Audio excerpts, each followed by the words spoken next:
आपका nursing exam content के इस चैनल पे। यहाँ हम कर रहे हैं एनएचएम, डीआरएमई, बीएफयूएचएस, पीजीआई और जीएमसीएच की आने वाली वैकेंसीज़ की प्रिपरेशन। और जो बच्चे वैकेंसीज़ का वेट कर रहे हैं बेटू तैयारी कर लो। वैकेंसीज़ आपको दिख रहा होगा कि नोटिफिकेशंस आ चुके हैं, बस एप्लीकेशन फॉर्म ही आने हैं, वो किसी भी टाइम आ सकते हैं, ठीक है। तो चलो 188 क्वेश्चन हमने कर लिए थे, 189 क्वेश्चन आज हम करेंगे। तो पहला ही क्वेश्चन हमारे पास है बच्चा, one of the major complication that occur during haemodialysis is. तो सबसे पहली मेजर कॉम्प्लिकेशन जो कि हीमोडायलिसिस के दौरान अक्कर होती है is muscle cramps, hypotension, air embolism या फिर pulmonary oedema. So the right option will be B two, एक तो आपने देखा होगा हाइपोटेंशन। ऐसा क्यों होता है? क्योंकि डायलाइजर से बेटू ब्लड आ रहा है, जा रहा है फिल्टर होके, जिसकी वजह से बीपी फॉल करता है। इसीलिए इन लोगों को हम एंटी हाइपरटेंसिव ड्रग भी नहीं देते हैं बिफोर हीमोडायलिसिस। आपको एंटी हाइपरटेंसिव ड्रग भी अवॉइड करनी होती है। हाँ, आफ्टर हीमोडायलिसिस आप वो ड्रग दे दो, क्योंकि अब तो ब्लड पूरा फिल्टर होके बॉडी में आ गया है, ठीक है। सो ये चीज़ याद रखो, ये मोस्ट कॉमन और मेजर कॉम्प्लिकेशन देखने को मिलती है ड्यूरिंग डायलिसिस। नेक्स्ट है the hierarchy of human need where nurse prioritise basic सोशलीज नीड वॉज आइडेंटिफाइड बाय। तो किसने आइडेंटिफाई किया था? जो आपने ह्यूमन नीड्स पढ़ी हैं हियरार्की में, जिसमें नर्स बेसिक की फिजियोलॉजिकल नीड्स को प्रायोरिटाइज करती है, ये किसने आइडेंटिफाई किया था? Sigmund Freud, Kubler Ross, Erikson ने या फिर अब्राहम मार्शल ने। So it is Abraham Marshall. ये देखा होगा आपने, डायरेक्ट क्वेश्चन आया था प्रीवियसली बीएफयूएचएस के एग्जाम में, ठीक है। सो याद रखना, right option will be option number D. Next है major route of transmission of hepatitis A. Hepatitis A का ट्रांसमिशन किससे होता है? Faecal oral route, parental route, sexual transmission, perinatal transmission. So it is a faeco oral route. और याद रखो pregnant women में most common hepatitis है ये मैंने आपको रिसेंटली करवाया भी है ना। सो याद रखो हेपेटाइटिस ए जो है मोस्ट कॉमन इन प्रेगनेंसी देखने को मिला और फीको ओरल रूट से ये फैलता है।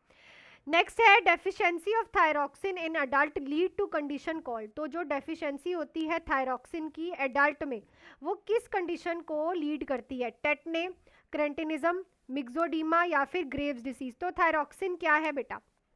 It is a T3 and T4 hormone of the thyroid gland, ठीक है। और थायराइड ग्लैंड की कमी अगर होगी, थायराइड ग्लैंड के हार्मोन्स की कमी होगी, तो उससे होगा मिक्सोडीमा, जो है एक बहुत ही तब होता है जब बहुत ही ज्यादा T3 एंड T4 कम हो जाए, ठीक है ना। So myxoedema will be the right option, option number C will be right. Next है which principal care model is nursing care model is evidence based and relationship based and provide autonomous and collaborative care। तो इनमें से कौन सा nursing care model था जो कि evidence देता है रिलेशनशिप बेस्ड, ठीक है, रिलेशनशिप्स के बेसिस पे एविडेंस देता है और प्रोवाइड करता है ऑटोनॉमस, ऑटोनॉमी और कोलैबोरेटिव केयर। तो प्राइमरी नर्सिंग केयर मॉडल है जो team nursing care model, functional nursing care model, total nursing care model. So जो PNC मॉडल है, जिसे आप प्राइमरी नर्सिंग केयर मॉडल कहते हो, ये मॉडल रिलेशनशिप बेस्ड और ऑटोनॉमस और कोलैबोरेटिव केयर जो है प्रोवाइड करता है इन द हॉस्पिटल्स। तो राइट ऑप्शन यहाँ पे रहेगा ऑप्शन नंबर ए। नेक्स्ट पे चलते हैं, how will a nurse collect urine sample for culture from urinary collecting system. Urinary collecting system में से नर्स यूरिन सैंपल कैसे कलेक्ट करेगी? कल्चर करना है अगर उसे, ठीक है। विद नीडल एस्पिरेशन, एम्प्टी करेगी urine from bag, collect from catheter, disconnect करेगी बैग को एंड कलेक्ट करेगी। तो बेटू नीडल एस्पिरेशन से ही आप यूरिनरी कलेक्टिंग सिस्टम से यूरिन सैंपल कलेक्ट करते हो कल्चर करने के लिए। इस चीज़ को याद रखना, यहाँ से आपको GMCH और PGI में जो है एग्जाम में क्वेश्चन पूछा जा सकता है कि आप यूरिनरी कलेक्टिंग सिस्टम से कल्चर के लिए यूरिन सैंपल कैसे कलेक्ट करोगे, ठीक है। नेक्स्ट पे चलते हैं, why EDT is not suitable for calcium estimation. EDT जो है कैल्शियम एस्टिमेशन के लिए सूटेबल क्यों नहीं है बेटा? It will destroy calcium, bind the calcium which is needed for coagulation, calcium concentration will increase, all of this. तो याद रखो EDT जो है ना वो कैल्शियम को बाइंड कर लेगी, जो कि कोएगुलेशन के लिए इंपॉर्टेंट है। तो फिर कोएगुलेशन नहीं होगी, जिससे पेशेंट को ब्लीडिंग का खतरा होगा।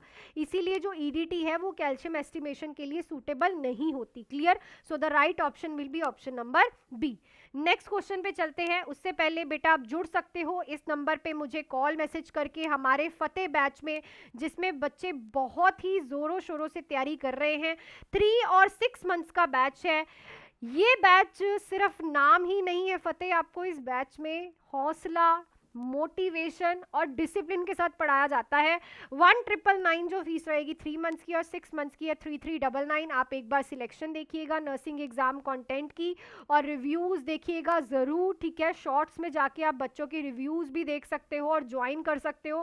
फुल थ्योरी बेसिक से MCQs, टेस्ट सीरीज सब कुछ इंक्लूडेड है विद पंजाबी का मटेरियल। आपको बस आना है, मेहनत करनी है और बेटा पढ़ना है और आपकी वैकेंसीज बहुत जल्दी आ जाएंगी। तैयारी कर लो, बहुत पहले ही मैं बोल चुकी हूँ, ठीक है ना। सो रेडी रहो। नेक्स्ट क्वेश्चन पे चलते हैं बेटा। Which ethical principle promote self determination by the client? इनमें से कौन सा ethical principle self determination by the client promote करता है? autonomy, non maleficence, justice या फिर fidelity? So it is a autonomy. non maleficence तो होता है किसी को भी नुकसान नहीं पहुंचाना, justice होता है सबको equally treat करना, fidelity होता है पेशेंट के लिए faithful रहना, ठीक है। autonomy is a self confident और self determinant रहना हर एक काम के लिए। नेक्स्ट है who found the link between cholera and contaminated water. अगर आप लोगों ने एग्जाम दिया है पहले BFHS का, ये क्वेश्चन आ रखा है, किसने कॉलरा और कंटेमिनेटेड वाटर का लिंक फाइंड किया था? Louis Pasteur, Ronald Ross, Edward Jenner या फिर John Snow? So it is a John Snow था जिन्होंने कॉलरा और कंटेमिनेटेड वाटर के बीच में क्या किया था, लिंक फाइंड आउट किया था। नेक्स्ट है to sterilise disposable syringe the method of sterilisation is used is. तो अगर आपको डिस्पोजेबल सिरिंज को स्टरलाइज करना है तो कौन सा मेथड यूज होगा? Ethylene oxide, autoclavation, infrared radiation, UV radiation, gamma radiation? तो ये भी आपका प्रीवियस ईयर पेपर का क्वेश्चन है। It is a infrared radiation use होती हैं अगर आपको डिस्पोजेबल सिरिंज को स्टरलाइज करना है। तो right option will be option number B. Next question पे चलते हैं। Inability to carry out normal activities despite intact motor function. देखो inability to carry out normal activities patient नहीं कर सकता इवन दाउ उसकी मोटर फंक्शंस जो है वो बिल्कुल इंटैक्ट हैं, बिल्कुल ठीक है, उसे हम क्या बोलेंगे? एहेंडोनिया, एप्रेक्सिया, एपैथी, एमनेजिया। सो इस क्वेश्चन का आंसर आप लोग मुझे कमेंट सेक्शन में लिख के बताओगे क्योंकि यहाँ से बहुत सारे क्वेश्चन आते हैं एग्जाम में। बाकी मैं आप लोगों को कल समझाऊंगी। कल मैंने आप लोगों से जो क्वेश्चन पूछा था बेटू वो ये था, है ना, नर्स सक्शनिंग कर रही है और देख रही है कि ET ट्यूब में कि जो सक्शनिंग करते हुए जो पेशेंट का कार्डियक मॉनिटर है उसमें हार्ट रेट कम दिख रही है। तो मोस्ट अप्रोप्रिएट नर्सिंग इंटरवेंशन क्या रहेगी? स्टॉप करोगे प्रोसीजर को और रीऑक्सीजनेट करोगे क्लाइंट को, क्योंकि हार्ट रेट कम हुई है इसका मतलब ये है कि पेशेंट में ऑक्सीजन लेवल जो है वो कम है। तो यहाँ पे रीऑक्सीजनेट करना पड़ेगा पेशेंट को सो दैट उसकी हार्ट रेट, उसे ब्रेडिकार्डिया ना हो, कॉम्प्लिकेशन ना हो। तो आई थिंक आज सारे क्वेश्चंस आपको क्लियर हो गए होंगे विदाउट एनी प्रॉब्लम। सो मिलती हूँ कल की क्लास में। टिल देन आप लोग मुझे इस नंबर पे कॉल मैसेज करके डिटेल्स ले सकते हो, बैचेस की तैयारी कर सकते हो। बेटा सिलेक्शन बहुत इंपॉर्टेंट है गवर्नमेंट जॉब की, क्योंकि प्राइवेट हॉस्पिटल्स का आपको हाल और सैलरी बहुत अच्छे से पता है ना।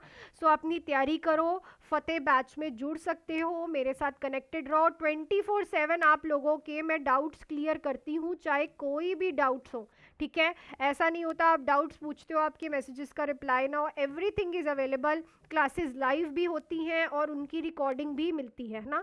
सो मिलती हूँ कल आपको YouTube की MCQ क्लास में। Till then do hard work, make your parents proud and all the best.